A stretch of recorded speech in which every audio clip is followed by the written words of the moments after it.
VLADOLF Hitler Putin likened to Hitler after Ukrainians deported to work camps in distant parts of Russia. Vladimir Putin was likened to Adolf Hitler yesterday after reports his invading troops were forcibly deporting Ukrainians to sinister Russian work camps.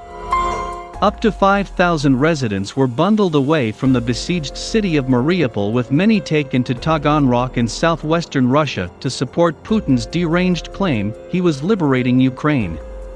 Mariupol Mayor Vadim Boychenko likened Moscow's actions to the horrific events of World War II, when the Nazis forcibly captured people.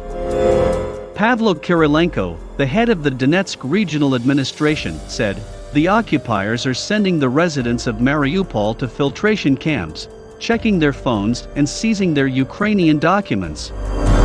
Ukrainian MP Inna Sovsun told Times Radio yesterday people were being taken to very distant parts of Russia and forced to sign papers saying that they will stay in that area for 2 or 3 years, and they will work for free in those areas. Asked if this was slave labor, she said, "It is, yes. It is." Condemning the Kremlin's vicious and a barbarian attack on innocent civilians, Boris Johnson also drew a direct comparison with the actions of the Nazis under Adolf Hitler in the 1940s. The Prime Minister warned the Russian president would not stop at Ukraine, and a Putin victory would usher in the beginning of a new age of intimidation across the whole of Eastern Europe and give the green light for autocrats everywhere. The Tory leader said Putin is in a total panic about revolution in Moscow and trying to snuff out the flame of freedom in Ukraine.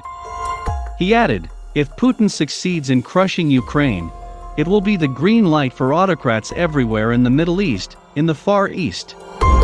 This is a turning point for the world. It's a moment of choice. It's a choice between freedom and oppression." Putin's forces have forced 10 million Ukrainians from their homes. Supposed humanitarian corridors out of blitzed cities Kyiv, Kharkiv, Mariupol, and Sumy have been targeted by Moscow missiles, Ukraine said. And escape routes leading only to Russia or Putin-backed Belarus were branded immoral by the United Nations. But in the latest humiliating blow to Putin, the deputy commander of his Black Sea Fleet was killed yesterday. Andrei Palyi was the 6th top military officer Russia has lost since the invasion of Ukraine. After the killing of 5 army generals, first-rank Captain Andrei Palyi, 51, was the first senior naval officer killed in the war. Konstantin Tsarenko, secretary of the Public Council of the Sevastopol-Nakhimov Naval School and friend to Palyi, confirmed the officer's death in a marine skirmish near Mariupol. Palyi was born in Kyiv and in 1993 refused to take the Ukrainian military oath, instead serving in the Russian Northern Fleet. He had earlier served on the Russian nuclear missile cruiser Peter the Great, and as deputy head of the Russian Naval Academy in Sevastopol in annexed Crimea. In yet more bad news for Russia, a U.S. general warned its forces were running out of manpower and ammunition, and had just a week left to conquer Ukraine. Lieutenant Gen Ben Hodges, a veteran of the Iraq and Afghanistan wars, said the invaders were in trouble. He insisted, that's why they have reached out to China for help and why they are now recruiting Syrians. Russian generals are running out of time, ammunition, and manpower. He said Russia had already committed half its entire combat power to the war, adding, "At the height of our wars in Iraq and Afghanistan, we were about 29% committed, and it was difficult to sustain that." He said that on April 1st, around 130,000 Russian families are required to send their sons aged 18 to 25 to conscription centers to be inducted into the Russian army. Lieutenant Gen Hodges said, "We should do all we can to influence that next intake. If we can get some of those families to join those who are already showing the courage to protest, that would send shockwaves across Russia."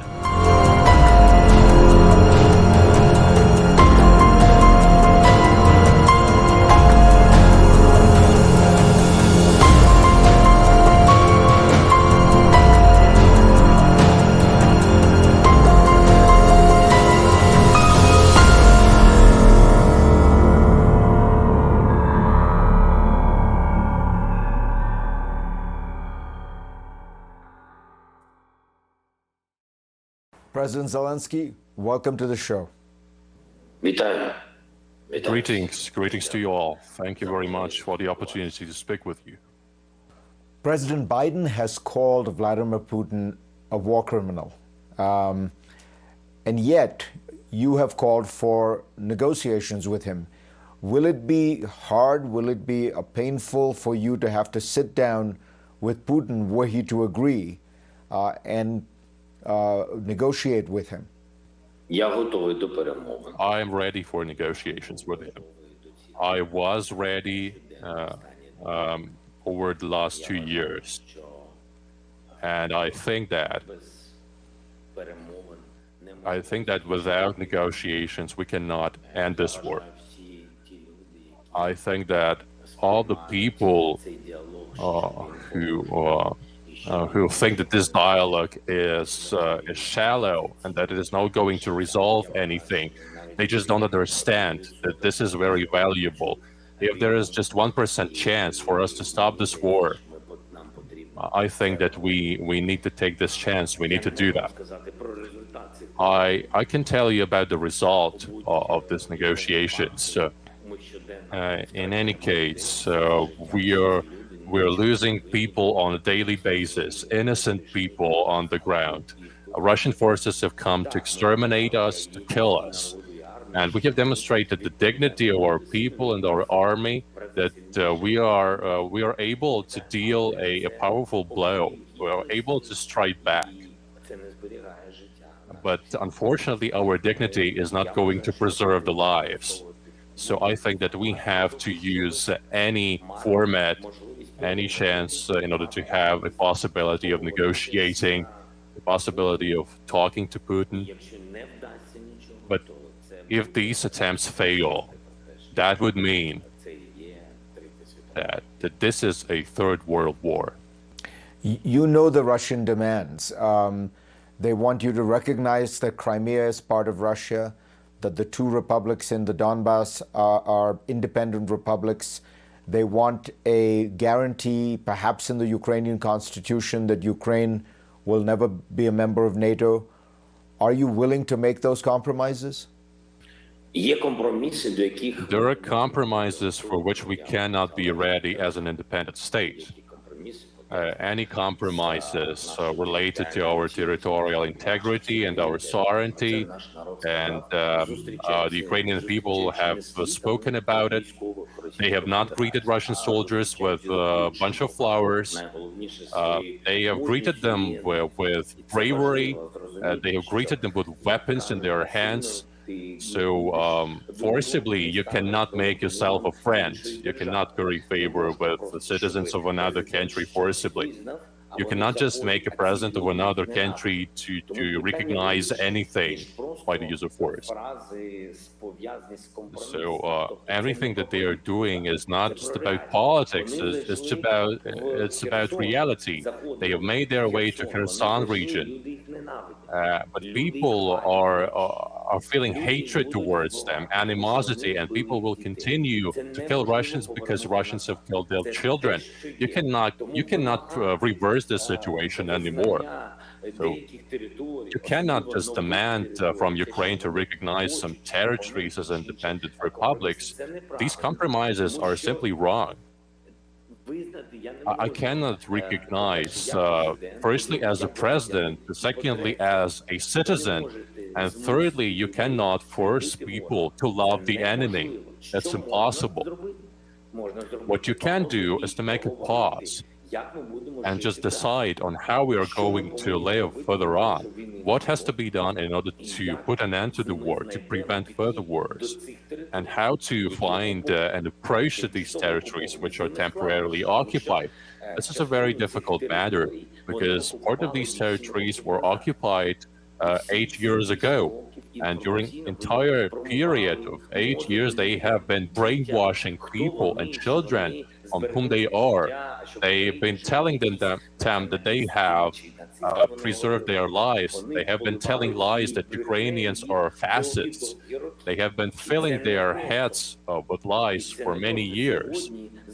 And it's very difficult because of that to find understanding. You definitely understand me what information policies mean. Therefore, we have to come up with a model where Ukraine will not lose its sovereignty, its territorial integrity. We cannot concede to it. But still, we have to find a model of understanding to prevent further wars between our territories that we control and temporary occupied territories. So whatever the discussions that we have in our negotiating delegations, I think that it's just the two of us, me and Putin, who can make an agreement on this.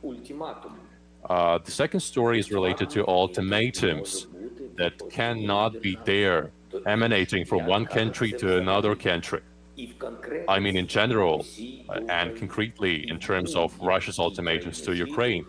And there cannot be any ultimatums from any country whatsoever to another country, regardless of the army it has, regardless of the finance, regardless of the size of the economy, because it's international law. It's about respect to the sovereignty of each country.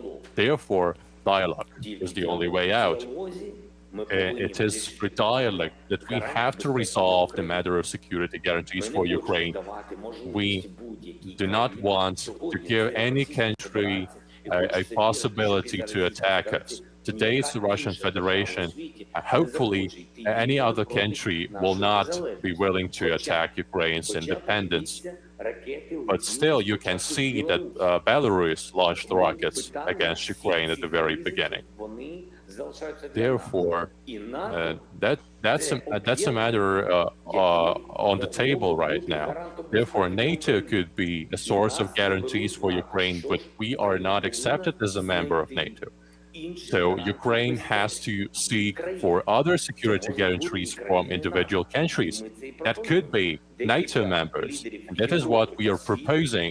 A number of leaders of the world's countries could be a source of guarantees for Ukraine. They could be part of this circle of powerful countries. That is what we can talk about, security guarantees for Ukraine.